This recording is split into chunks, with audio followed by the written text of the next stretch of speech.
N alpha particle moves along the circular path of radius 2 angstrom with uniform speed this, ठीक है। Calculate the magnetic field set by the centres of circular path, ठीक।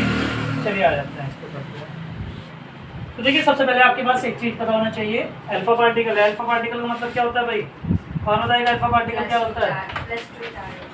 +2 charge होता है, यानी alpha particle होता है जो He का पार्टिकल होता है, ठीक है। यानी अल्फा पार्टिकल होता है 2He4, ये होता है, ठीक है। इसे अल्फा पार्टिकल बोलते हैं। अगर इसका हम चार्ज देखें, चार्ज ऑन अल्फा पार्टिकल कितना हो जाएगा? 2E, डबल है, देखो चार्ज, ठीक है। 2 प्रोटॉन, समझ रहे हो बात को? यानी उसका एटॉमिक मास, एटॉमिक नंबर जो होगा वो जस्ट डबल है, यानी उसमें नंबर ऑफ इलेक्ट्रॉन और प्रोटॉन कितने होंगे? डबल, ठीक है। तो उस पर चार्ज भी कितना होगा? डबल ऑफ इलेक्ट्रॉन, ठीक। Clear? Charge on alpha particle मिल गया आपको, इसकी वैल्यू बाद में रखेंगे। इसमें वी भी गिवन है आपको और रेडियस दी हुई है। तो रेडियस कितनी है? Radius R is equal to मिली हुई है कितना? 2 एंगस्ट्रॉम। तो 2 × 10⁻⁻10 से मल्टीप्लाई करके इसे मीटर में चेंज कर दिया जाता है, ठीक है। चार्ज भी हमारे पास, ये भी मिल गया आर, और वेलोसिटी की मैंने आपको स्पीड और वेलोसिटी जो भी कहना चाहो आप। स्पीड वी आपको कितनी मिली हुई है? 2 × 10⁻6 मीटर पर सेकेंड, ये मिला हुआ है सब चीज़ें आपको। अब देखो जब एक अल्फा पार्टिकल होगा तो कुछ अल्फा पार्टिकल कुछ ऐसा होगा, ये बीच में क्या होगा? प्रोटॉन, और यहाँ पर जो होंगे इलेक्ट्रॉन वो घूम रहे होंगे, ठीक है। यानी 2 चार्ज इस पर अगर है तो 2 चार्ज कितना होगा? कुछ इस तरीके से। सबसे पहले टाइम निकालो, time t is equal to क्या हो जाएगा? टाइम t जो वो राउंड कर रहा होगा उसका टाइम कितना होगा बताओ जल्दी? उसका टाइम हो जाएगा डिस्टेंस, जितने डिस्टेंस पर वो घूम रहा है, अपॉन स्पीड आपके पास v है। t मिल गया आपको, ठीक। अब अगर मैं I करंट निकालना चाहूँ तो करंट निकल सकता है। करंट कितना हो जाएगा? Current I is equal to आपके पास हो जाएगा Q/T, यही तो होता है। अब अगर मैं यहाँ से इसकी वैल्यू रख दूँ T की, तो कुछ इस तरीके से आ जाएगा Q/2πr, जिस पाथ पे घूम रहा है, और ये रहा V ऊपर चला गया, ठीक है। I भी मिल गया आपको। लगाओ बाय सेवर्ट्स लॉ, लगाओ जल्दी जरा, लगाओ सब कैलकुलेशन करो बाय सेवर्ट्स लॉ। एप्लीकेशन ले रहे हैं इसकी एप्लीकेशन में क्या हो जाएगा? B इज इक्वल टू क्या हो जाएगा? μ0/4π 2π/NI/R, ये होता है। सारी वैल्यूज रख दीजिए। इसकी वैल्यू 10⁻⁻7, इसकी 2π की अभी वैल्यू मत रखो, देखो 2π/R, इसकी वैल्यू ये रही, और इसकी वैल्यू I की वैल्यू ये रही आपके पास QV/2π/R, ठीक। तो 2π से 2π माइनस हो गया, मतलब डिवाइड हो गया। एक जो बचा है उसकी वो कर दीजिए, वैल्यू रख दीजिए, रखो।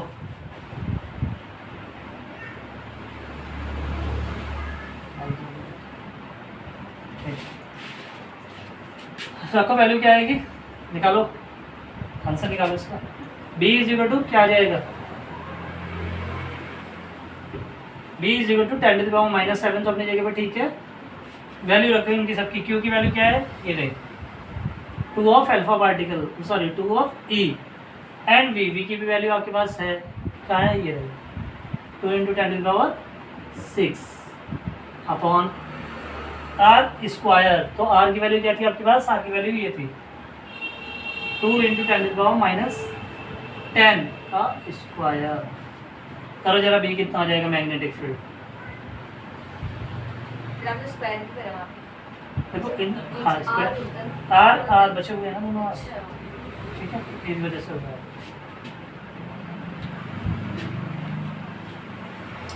इसका स्क्वायर करोगे तो देखो एक चीज 2 इसका स्क्वायर से ये डिवाइड हो जाएगा, और ये आपस में बचेगा, ऊपर बचेगा, पहले कर देते हैं हम 4E इन दोनों को मल्टीप्लाई करके, और ये बचा 10⁻⁻1, और नीचे क्या बचा? 2 का 4 बच जाएगा और ये बच जाए 10⁻20। कर दो जल्दी जल्दी जो आ रहा है, 4 से 4 डिवाइड करो, ये आ गया 1.6 और ये बचा हुआ है 10⁻⁻19।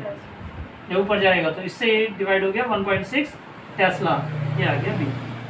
ठीक है, चलो नेक्स्ट क्वेश्चन जो भी है आपके कॉपी में जो भी है, एक circular segment of radius 20 centimetre, तो रेडियस है 20 सेंटीमीटर, इसे चेंज कर लो 20 × 10⁻⁻2 मीटर में चेंज कर दिया हमने आर को।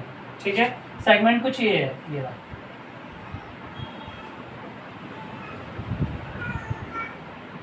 ठीक है, यहाँ पर कुछ ये एंगल बन रहा है कितना, 60 डिग्री। ठीक, एंगल दे रखा है 60 डिग्री। अब इसने क्या कहा, eight the centre calculate the current 10 ampere, 10 current हो रही है, 10 एम्पियर फ्लो इसमें। ठीक है, I = 10 एम्पियर करंट फ्लो हो रही है इसमें। अब इसने कहा find the magnitude and direction of the magnetic field produce at the centre. ठीक है, इसको देखो पार्ट में बांट लो, A, B, C and D। ठीक है, देखिए मैग्नेटिक फील्ड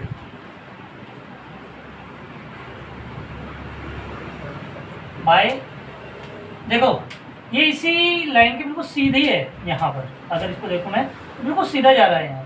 ठीक, यानी अगर मैं देखूँ तो बिल्कुल इसके सीधा, यानी इस वायर पर ही है। क्लियर है सभी को? अब मैंने बोला था वायर पर अगर करंट होगा तो कितना हो जाएगा, मैग्नेटिक फील्ड 0, यानी अगर मैं यहाँ से देखूँ तो बिल्कुल सीधा जा रहा है, तो by magnetic field by A B and C D, वो कितनी होगी, बी होगी वो 0, इनके थ्रू मैग्नेटिक फील्ड क्या होगी 0। तो हमारी मैग्नेटिक फील्ड किसके थ्रू रहेगी, केवल magnetic field by B C के कर्व में। तो कितना हो जाएगा, जरा फॉर्मूला बताओ कितना होता है, μ0/4 कुछ बताया था मैंने, I/r जो रेडियस रहेगी और साथ में थीटा। ठीक, और थीटा आपको गिवन है, पर प्रॉब्लम क्या है, 60 डिग्री है, मुझे इसको किस में चेंज करना है, रेडियन में। करो, कैसे करेंगे, तो 180 से डिवाइड करके कितना हो जाएगा, π/3 रख दो, इसकी वैल्यू 10⁻⁻7, I10, R की वैल्यू है आपके पास 20 × 10⁻²। ठीक है, और इसकी वैल्यू क्या है थीटा की, ये है π/3, तो ये हो गई π/3, रख दी मैंने इसकी वैल्यू, ये हो गया 2 नीचे। अब ये ऊपर चला जाएगा और ये बनेगा हमारे पास पाई की वैल्यू, हमारे पास उसमें कितनी हो जाएगी, पाई की वैल्यू कितनी होती है भाई, 3.14। ये मैंने पाई की वैल्यू रख दी है, इसको ऊपर लेके जा रहा हूँ, तो ये कितना हो जाएगा भाई 3 × ये और ये, इनको सॉल्व कर दिया मैंने, इसकी वैल्यू रखी, इसके नीचे ये है और 2 भी है इसके साथ में, ये ठीक है, जो नीचे रहेगा। इस 2 को ऊपर लेके जाओगे तो कितना हो जाएगा, पॉजिटिव, पॉजिटिव से जब करोगे तो कितना हो जाएगा 10⁻⁻, ये ऊपर जाके पॉजिटिव, यानी इसमें से माइनस हो जाएगा, यानी 10⁻⁻5 बचेगा। 6 से डिवाइड कर लो 3.14 को, 6 से डिवाइड कर दो, कितना हो जाएगा, 6 से डिवाइड करके कर लो जाए इसको, 0.5 और कितना बचेगा 2। ठीक है, ये आ नियर गया टेस्ला। क्लियर हुआ? इसकी डायरेक्शन बताओ, डायरेक्शन भी लिखो, डायरेक्शन कहाँ होगी बताओ जल्दी का।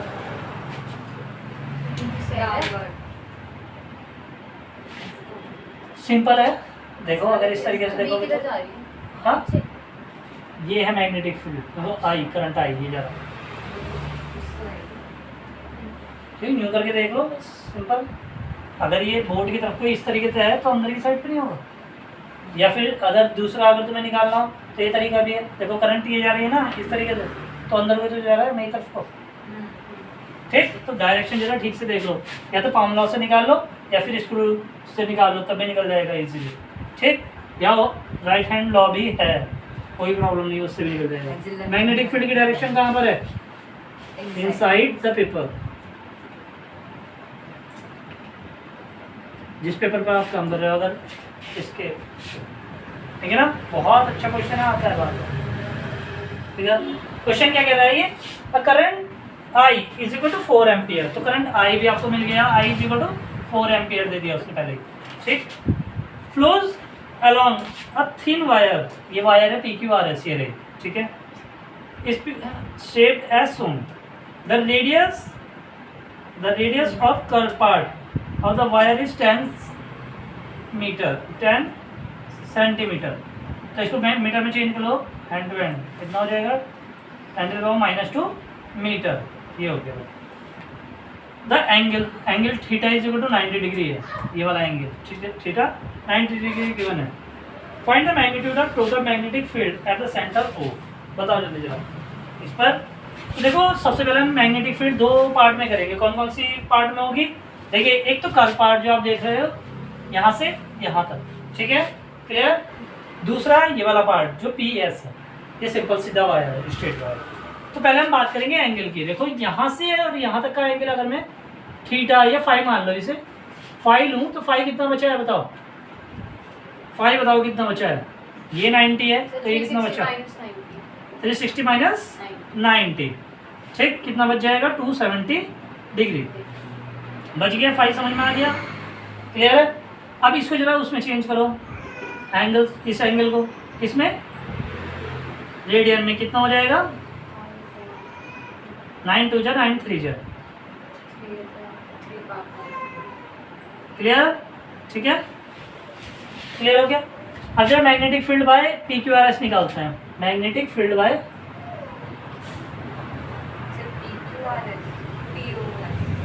PQRS, ये वाला पार्ट, सिर्फ इस पार्ट से, इस पार्ट का ही एंगल ये है आपके पास, ठीक है।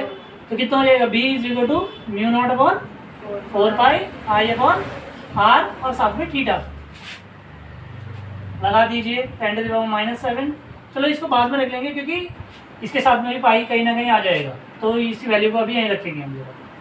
इसको ऐसे रखो, I की वैल्यू है 4, R की वैल्यू है 10⁻⁻2, ये रहा, ठीक है, और इसकी वैल्यू आ गई आपके पास 3/2, ये रहा।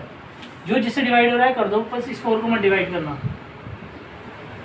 क्लियर। ये हो गया 6 μ0/4π, हाँ इसको काटना नहीं चाह रहे, मैं सोच रहा हूँ इसको इससे कर दो ना, आप इसको 6π कर दो डायरेक्टली, और ये हो जाएगा -1, जब ऊपर आ जाएगा तो +1 हो जाएगा, ये हो गया, ठीक है, यानी ये 60 हो गया। आप कैसे भी कर लो, कैलकुलेशन आपकी है, अब इसकी मैंने वैल्यू नहीं रखी, ये हो गया 60π। अभी पाई की वैल्यू हम कौन से रखेंगे, जो वैल्यू होती है। अब देखो इसका डायरेक्शन कहाँ पर होगी इसकी, बताओ जल्दी यार, इसकी डायरेक्शन वही रूल लगा दो, तो अंदर की साइड पर होगी, इनसाइड, ठीक है, इनसाइड द पेपर। तो PQRS के थ्रू 1 1 कर देंगे, ठीक है। अब आ जाओ दूसरा, ये जो पार्ट है इसके थ्रू मैग्नेटिक फील्ड निकालने है आपको, R तो आपको पता ही है, कोई प्रॉब्लम वाली बात नहीं है। मुझे चाहिए ये रहा पार्ट, ये डिस्टेंस चाहिए, अगर मुझे ये डिस्टेंस फाइंड करना, इसको कुछ कह दिया मैंने, क्योंकि मुझे ये वाली डिस्टेंस तो चाहिए होती है बीच में, ठीक। तो जब मैं इसको बिल्कुल 20 से कर रहा हूँ तो ये कितना हो जाएगा, θ/2 एंड θ/2, ठीक। ये हमारे पास PS कुछ है, हमारे पास लेंथ होगी कुछ, देखो ना लेंथ थी हमारे पास, ये नहीं सर, देखो इधर R होगी, नहीं है PS, ठीक है, कोई बात नहीं। हमारे पास ये डिस्टेंस नहीं है, ये वाली भी हमें फाइंड करनी है और इसकी फॉर्म में फाइंड करनी है, तो कर लो जरा। इस 5/2 को अगर हमें फाइंड करना है तो हम कैसे करेंगे, इस डिस्टेंस को, इसको मान लो m, ठीक है, OM फाइंड करनी है। OM फाइंड करने के लिए पहले हमें क्या करना पड़ेगा, ये θ/2 इसकी हेल्प से ये फाइंड करो, R की हेल्प से, तब क्या आ जाएगा, ये आपके पास क्या बेस, क्योंकि θ/2 ये रहा, ये परपेंडिकुलर, ये हाइपोटेनस, ये बेस है, तो आ जाइए इन ट्रायंगल MOR MOS, ठीक है, MOS में ले लिया, तो ये दोनों एंगल कितना हो गए 45 थीटा या थीटा बाई 2 कह दिया मैंने इसको, तो ये 45 हो गया। ठीक है, तो आ जाइए जरा यहाँ से निकाल लो। कैसे निकालोगे? ओ एम यानी कॉस 45 लगा दीजिए। कॉस 45 कितना हो जाएगा? कॉस 45 बताओ। कॉस 45 बताओ कितना हो जाएगा? 20 वैल्यू बताओ कितना होगा? वैल्यू होगी उसकी O M upon O S base upon, ठीक है, तो ये हो गया 1/√2। ठीक, ओ एम हमें निकाल के लेके आना है, ओ एस है हमारे पास आर। ठीक है, आर की वैल्यू है हमारे पास। ओ एम कितना हो गया? r/√2। ये आर इधर मल्टीप्लाई हो गया। आर की वैल्यू है हमारे पास 10 × 10⁻² अपॉन √2। ये हो गया हमारे पास ओ एम। अब हमें इसके थ्रू यहाँ से वो निकालनी है, क्या बोलते हैं, मैग्नेटिक फील्ड इस पॉइंट पे। तो कैसे कैसे निकालेंगे? एंगल है हमारे पास, चलो I/r, आर मिल गया हमें, ये रहा ओ एम। लगा दो फिर formula, magnetic field by P S. P S के थ्रू जो मैग्नेटिक फील्ड होगी स्ट्रेट वायर के थ्रू, वो कितनी हो जाएगी? तो लगा दो जरा, लगा। फॉर्मूला क्या होता है बताओ? B = μ0/4π I/r। ठीक, बताओ थीटा। वैल्यू लगाओ इसकी, सबकी वैल्यू रख दो। थीटा की वैल्यू है हमारे पास 90, तो 90 को ठीक करके रखोगे तो μ0/4π तो अपनी जगह पर ठीक है। I कितना है हमारे पास? 10, 4/r। r हमारे पास कितना है? ये रहा ओ एम है इस बार r, यानी ये वाली डिस्टेंस। ठीक है, क्लियर? तो रख दीजिए, इसे कितना हो जाएगा? ये 10 × 10⁻², और ये √2 ऊपर चला गया। ठीक, और थीटा की वैल्यू क्या हो जाएगी? π/2 में। तो देखो थीटा अगर 90 को हम, हाँ, कितना हो जाएगा? रेडियन में अगर चेंज करेंगे तो आ जाएगा π/2। तो ये आ गया π/2। अब इसकी डायरेक्शन कहाँ पर होगी? देखो किधर जा रही है करंट? इस साइड पर, तो अंदर की साइड पर ही होगी। मिल जा रही है ना करंट, देखो साफ, तो अंदर की साइड पर होगी। और अंदर की साइड पर होगी, इसका मतलब ये मैग्नेटिक फील्ड जो आपने पहले फाइंड की है, ये वाली, ये भी अंदर थी, ये भी अंदर थी, तो दोनों एक ही डायरेक्शन में है, तो क्या हो जाएंगे? प्लस हो जाएंगे। क्लियर है? दोनों की मैग्नेटिक फील्ड एक ही डायरेक्शन में है, तो दोनों प्लस हो जाएंगे। चलो लिखो पहले यहाँ पर, इसकी डायरेक्शन लिखना इनसाइड, डायरेक्शन लिख देना इसकी इनसाइड। सर पाम में हाँ, जो हमारी फिंगर्स होते हैं वो करंट शो करती है?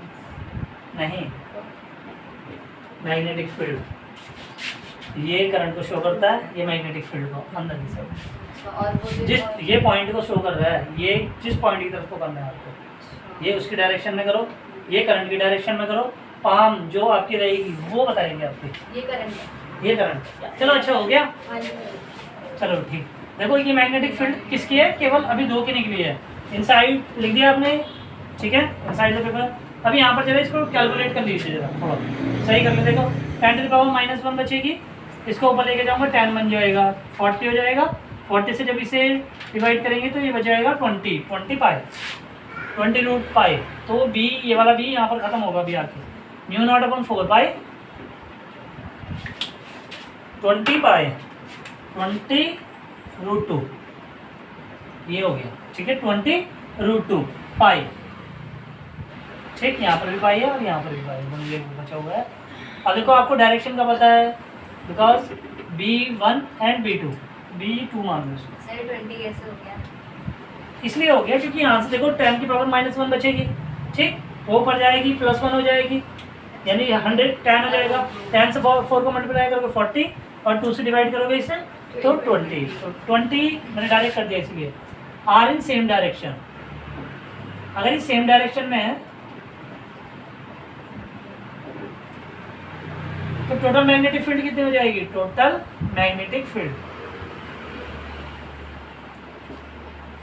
कितनी हो जाएगी बताओ? B = B1 + B2 कर दो। देखो अगर मैं इनको ऐड करूंगा तो एक चीज, μ0/4π दोनों में कॉमन है, निकाल दिया हमने। ठीक, और कुछ कॉमन है, एक पाई भी कॉमन है, ये वाला पाई भी निकाल दिया मैंने। क्या यहाँ पर 60 देखो यहाँ पर 20 है, यहाँ पर 60 है, इन दोनों को कंपेयर कर रहा हूँ मैं। तो इनमें से 20 निकाल सकता हूँ, 20 बाहर निकाल दिया, कितना बचेगा इस वाले में? तो B1 की बात कर रहे थे अभी तो हम, ये बाहर आ गया, ये बाहर आ गया, इसमें से 3 बचा, प्लस इसमें से सब कुछ बाहर आ गया, बस √2 बचा। ठीक, इसकी वैल्यू आपको सबको पता है, इसकी वैल्यू आपको सबको पता है, तो कर दीजिए जरा 10⁻⁻⁷ 3.14, ठीक है। ये हो गया 20, इसकी वैल्यू हो गई 3 प्लस 1.41, तो मैं 1.4 ही रख रहा हूँ बस, ठीक है, ज़्यादा नहीं करने हैं। इसको इससे मल्टीप्लाई कर दो, इससे इसे मल्टीप्लाई कर देना बाद में। ये कर दीजिए 20 इंटू, इन दोनों को हमने ऐड किया, ये आ गया 4.4, और इन दोनों को अगर हम करेंगे तो कितना हो जाएगा? 8.8, 3.14 को 8.8 से करो जल्दी जरा।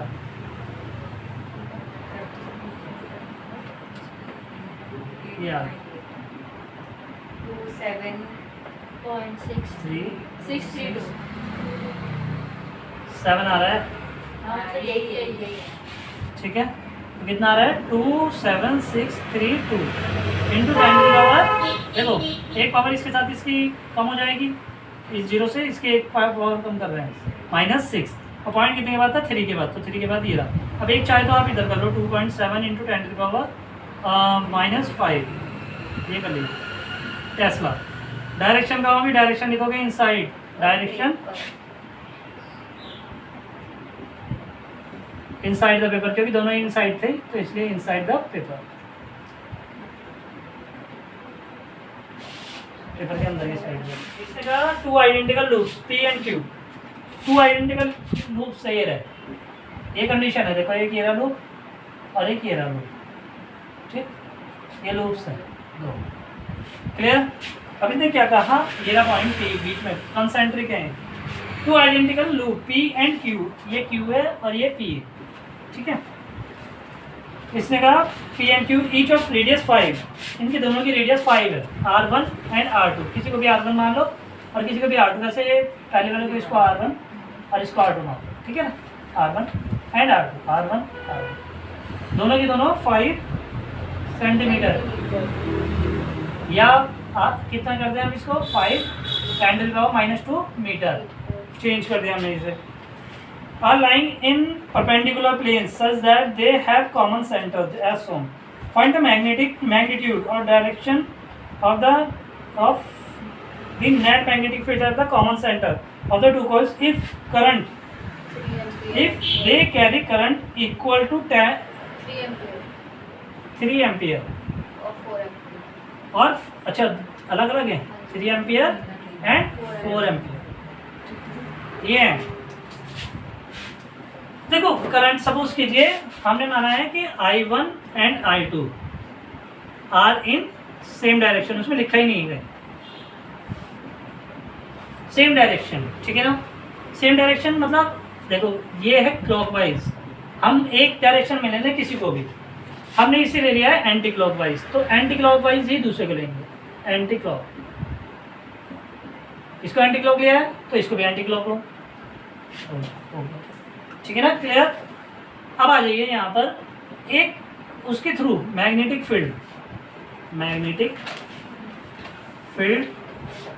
बाय पी के थ्रू निकाल रहा हूँ सबसे पहले, चलो ठीक है। तो BP क्या दिया मैंने इसको, BP कितना होना चाहिए, इसके थ्रू मैग्नेटिक फील्ड कितनी बनेगी बताओ जल्दी, μ0/4 पाई 2 पाई I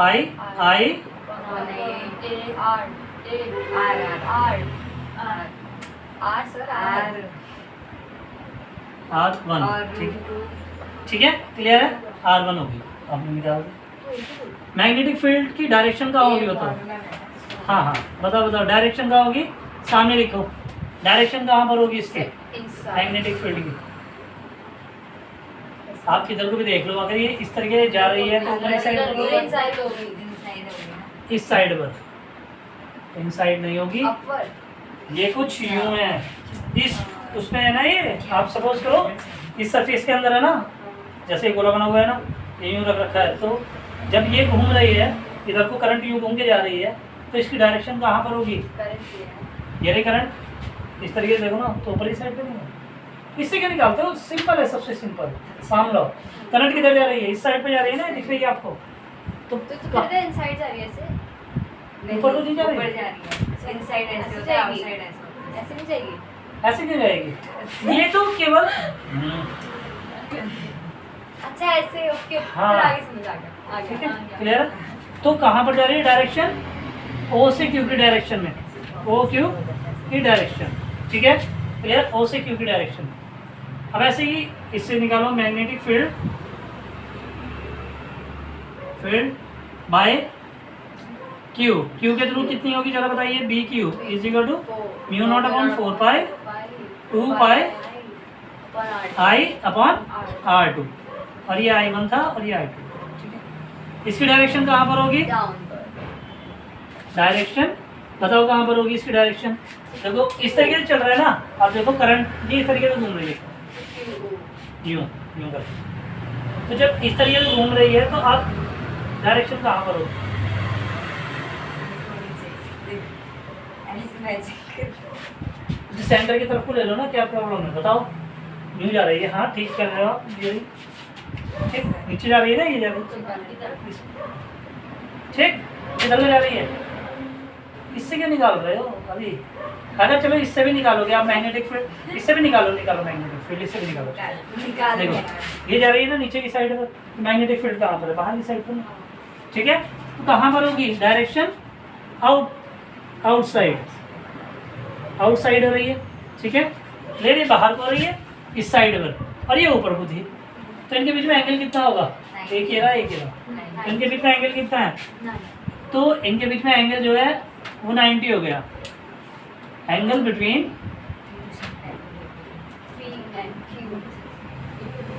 B P and B Q, दूसरा बस एक क्वेश्चन यही वाला होगा और कुछ नहीं। तो एंगल कितना हो जाएगा? 90 डिग्री। अगर ये 90 डिग्री हो रहा है तो रिजल्टेंट मैग्नेटिक फील्ड निकालो, इसकी कितनी हो जाएगी? Resultant magnetic field B is equal to कौन सा फॉर्मूला लगाऊंगा भाई? इसमें b square B square plus B दूसरा वाला स्क्वायर और 2b plus B Q cos theta cos 90 cos 90, ठीक है। cos 90 की वैल्यू, बोलने ही नहीं देती cos 90 की वैल्यू 1 1। तुम एक ही खाओगे अब, 0 0, तो ये सब 0, ठीक है। तो कितना बच जाएगा? B P square plus B Q square, दोनों का अंडर वो करो जल्दी, कितना आ जाएगा? एक ये रही, एक ये रही, सिर्फ bp प्लस bq का होल स्क्वायर। होल स्क्वायर, ठीक है। दोनों को करो, क्या चीज़ कुछ बाहर आ रहा है? देखो अगर मैं इसका स्क्वायर करूँगा ये भी बाहर आ जाएगा क्योंकि इसका स्क्वायर होगा, इसमें भी है इसमें भी है, यानी ये चीज़ बाहर आ जाएगी। कैलकुलेशन ऐसे क्या करो, देखो कैलकुलेशन ये नहीं है कि लिख के ही होगी, आप समझो दोनों चीज़ों को, ये और ये जब दोनों को प्लस किया जाएगा इनका दोनों का स्क्वायर भी है, दोनों में से कॉमन भी आएगी और बाहर आ जाएंगी ये, तो वो आ गया स्क्वायर से बाहर। फिर बात करें 2 पाई की, तो 2 पाई का भी स्क्वायर हो रहा है, ये भी बाहर आ जाएगा। हाँ तो 2 पाई भी बाहर आ गया लो, और I1 एंड I2 ये अंदर आ जाएगी, अंडर रूट के अंदर, ये हो गया I1 स्क्वायर और I1 अंदर आ जाएंगी, इनका स्क्वायर आ जाएगा अंदर, प्लस I2 अपॉन R2। हाँ बोलो। R1 R2 तो सेम है, तो कॉमन ही ले सकते हैं। हाँ वो भी आ सकते हैं, सही कहा, बिल्कुल ठीक, ठीक है। मेरी बातें बोल तो दीजिए। देखो अगर दोनों इक्वल है है कोई बात नहीं, अच्छी बात है। अगर आपने कर लिया तो देखो कितना है R, दोनों में से कॉमन सब चीज़ें बाहर आ गई, इनकी वैल्यू रख देते हैं। चलिए ये 10⁻⁷ हो गई, ये 2 हो गया, ये पाई हो गया 3.14, और ये हो गया R और अंडर रूट 4 और 3 का स्क्वायर एंड 4 का स्क्वायर। तो R की वैल्यू कितनी थी? R की कुछ वैल्यू थी 5 इंटू 10⁻², ठीक है। इसको इससे मल्टीप्लाई कर दो तो कितना हो जाएगा? चलो ये दोनों मल्टीप्लाई करोगे तो कितना हो गया? 2 ये हो गया, ठीक है। इसको ऊपर लेके जाओगे 10⁻⁵ बचेगी, -2 ऊपर जाएगी, प्लस इसमें होगी, इन दोनों का स्क्वायर करो कितना हो जाएगा? 9 + 16, 5 भी बचा हुआ है अभी नीचे, और 25 हो जाएगा। फिर वो 5 हो जाएगा, फिर 5 से इससे करवा दो आगे सॉल्व, इससे बहुत आता है। 25 और अपन 5, देखो 25 का रूट कितना होगा 5, Five. यहीं काट दूँ, एक लाइन बचा दूँ, ठीक। कितना हो गया 6.28 इंटू 10⁻⁻5 टेस्ला। ये तस्ला को मत भूल जाया करो, ये तस्ला जरूर लेके चलना है, तुम लेबर हो ना सब।